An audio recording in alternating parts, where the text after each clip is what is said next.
Pour ne rien oublier, vous faites partie de ces personnes qui ont besoin de visualiser les tâches à réaliser. Plusieurs outils existent qui ont fait leurs preuves, comme la célèbre To-Do List ou bien encore des post-it aux 4 coins de votre frigo, de votre bureau, de tous les lieux où vous passez, pour ne vous laisser aucune chance de passer à côté de l'essentiel. Faire appel à votre mémoire visuelle en passant par l'écriture est en effet une bonne idée. Depuis des années, je m'en sers. J'ai eu l'occasion de m'en servir un peu, beaucoup, passionnément, jusqu'à l'excès, avant de revenir à un usage davantage conscientisé, me permettant de visualiser les tâches, d'éviter d'avoir à tout garder en mémoire et d'être alors plus efficace et productif. Seulement, la to-do list ne nous veut pas toujours que du bien. Il n'y a pas si longtemps, j'étais devenue complètement dépendante de ma to-do list, et avec les post-it que je mettais partout, dans tous les endroits où je pouvais être, dans mon véhicule, dans mon agenda, partout, il y avait des post-it. Et si j'étais autant dépendant de ma to-do list et des post-it que je m'accrochais partout, c'est que ma tête surchauffait et que j'avais en réalité perdu toute confiance en moi et en mes capacités de me souvenir et de prendre en main la liste à rallonge et inimaginable que je me fixais, tel un despote envers moi-même. Quand j'y repense, je me rends bien compte que la dérive d'un bon outil à la base peut vraiment vite arriver, sans qu'on s'en rende forcément compte. Alors vous, si vous en êtes aussi là, il y a vraiment urgence à prendre conscience que les post-it et les to-do list ne doivent pas mener votre vie. Cultivez votre liberté en avançant avec ces quelques éléments que je vous partage tout au long de cette vidéo. Très rapidement, vous vous rendrez compte que vous êtes capable d'utiliser la to-do list ou post-it d'une nouvelle manière, qui la fera être à votre service et surtout pas l'inverse. C'est une nécessité de respecter ces règles que je vais vous partager maintenant pour éviter le stress et l'échec assuré. Des bénéfices directs de l'utilisation d'une to-do list qui est d'améliorer la productivité, ce qui a du sens lorsqu'on est soucieux d'améliorer son efficacité, sa gestion du temps. Mais aussi, il y a des inconvénients à connaître pour savoir les éviter et surtout retirer le meilleur de la to-do list au service de votre gestion du stress et de votre efficacité au quotidien. En ce qui me concerne, je vois vraiment 4 principaux intérêts à adopter une to-do list. Le premier intérêt, ça serait de noter toutes les tâches à réaliser, ce qui aide à organiser son emploi du temps de manière efficace. Le deuxième intérêt serait de permettre de prioriser. C'est tout à fait essentiel, à mon avis, de hiérarchiser les tâches en fonction de leur importance, parce qu'on ne peut pas tout faire en une fois. Donc, si on a un ordre d'importance, c'est franchement se donner une chance de ne pas stresser pour se dire « mince, j'ai tout à faire en même temps » parce que ça, c'est pas possible. Permettre de se dire une chose à la fois, c'est en réalité ce que nous voudrions. Il s'agit là de faire preuve de réalisme et d'acceptation que nous ne sommes pas des super-héros ou des magiciens qui accomplissent les tâches avec une formule magique. On peut en faire qu'une à la fois, donc l'idée c'est de se dire tout simplement, on les note, comme ça on sait priorité 1, priorité 2, etc. Troisième intérêt de la to-do list, les tâches que vous avez accomplies. Le fait de noter que chaque chose est faite, c'est quand même franchement motivant. Parce que du coup, le fait de faire cette petite coche toute simple peut permettre de voir les actions réalisées. Et ça, c'est un effet vraiment positif qui met en avant ce qui a déjà été fait et ce qui du coup n'est plus à faire. Ça permet d'avancer de façon satisfaisante et c'est un effet boostant, personnel, auto-stimulant.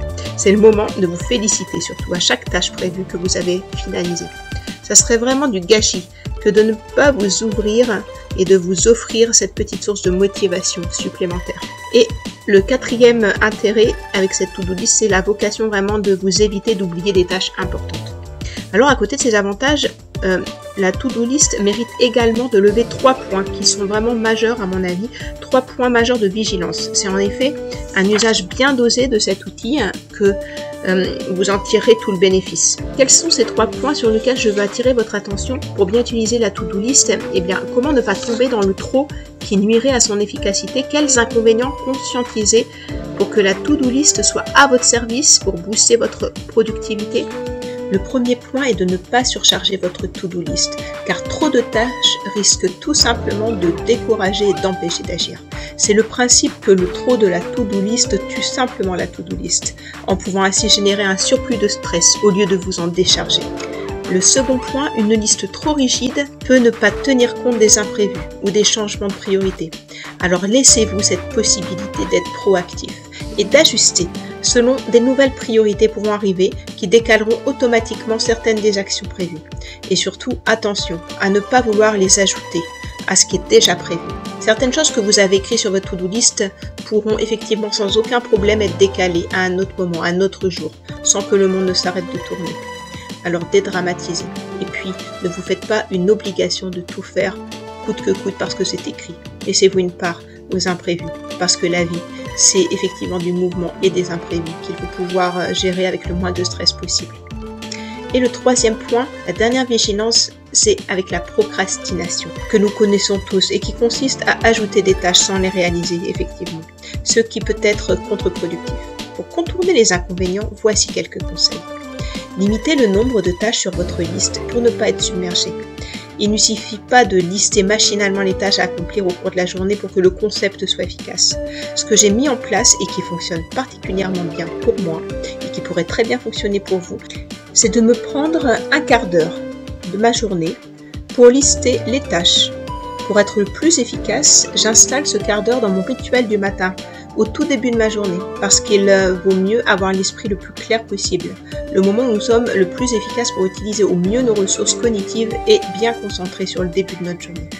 Vous avez pu remarquer que plus notre tête est pleine et moins notre cerveau est à même de distinguer et de cibler les bons choix. Du coup, comme hiérarchiser fait partie des activités mentales les plus consommatrices d'énergie, il devient alors vraiment utile, si on veut gagner en efficacité, de s'en occuper quand on a encore toutes nos ressources cognitives, c'est-à-dire le matin. Utilisez également des codes couleurs ou des catégories pour distinguer les tâches par niveau d'importance ou d'urgence. C'est un moyen visuel extrêmement simple et du coup en un clin d'œil vous pouvez avoir vos codes couleurs en tête qui vous permet de lire en quelques secondes et de vous faire gagner du temps. Et enfin soyez flexible en ajustant votre liste en fonction des changements de priorité comme on a pu le voir juste un petit peu avant. Avoir un aperçu de la semaine aussi peut permettre de répartir les tâches équitablement. On peut par exemple planifier sa semaine le dimanche et réajuster ensuite chaque matin ses priorités. Gardez en tête une quantité raisonnable de tâches par jour et tenez-vous-y.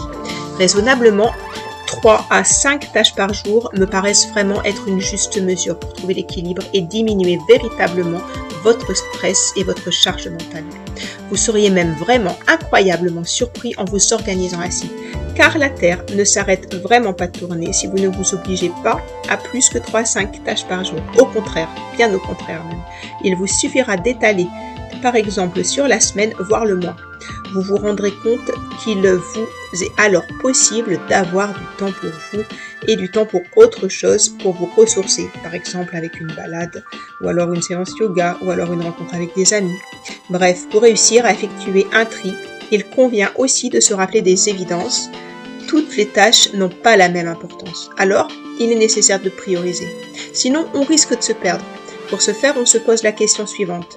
Si je ne devais pas faire qu'une chose et une seule chose aujourd'hui, par quoi commencerais-je? Alors la tâche la plus urgente arrive ainsi en premier. Les autres suivent en fonction de leur degré d'urgence. Et puis pour finir, fixez-vous des deadlines réalistes, c'est-à-dire des dates butoirs, et gardez un équilibre entre les tâches quotidiennes et celles à long terme. En suivant ces conseils, vous pourrez optimiser l'utilisation de votre to-do list pour une gestion efficace de votre emploi du temps. Alors maintenant, c'est à vous de jouer. À très vite. Merci à vous d'avoir regardé cette vidéo. Et si vous aimez ma chaîne et que vous aimez prendre soin de vous pour aller toujours de l'avant vers votre épanouissement personnel, pensez à cliquer sur le bouton abonnez-vous pour toujours plus de contenu. Pensez aussi aux formules d'abonnement où vous pourrez bénéficier de bons plans et de réductions. Et puis, n'hésitez pas à me solliciter, à venir vers moi pour qu'on voit ensemble votre champ des possibles et trouver l'accompagnement sur mesure qui vous correspond. Prenez soin de vous, vous le méritez.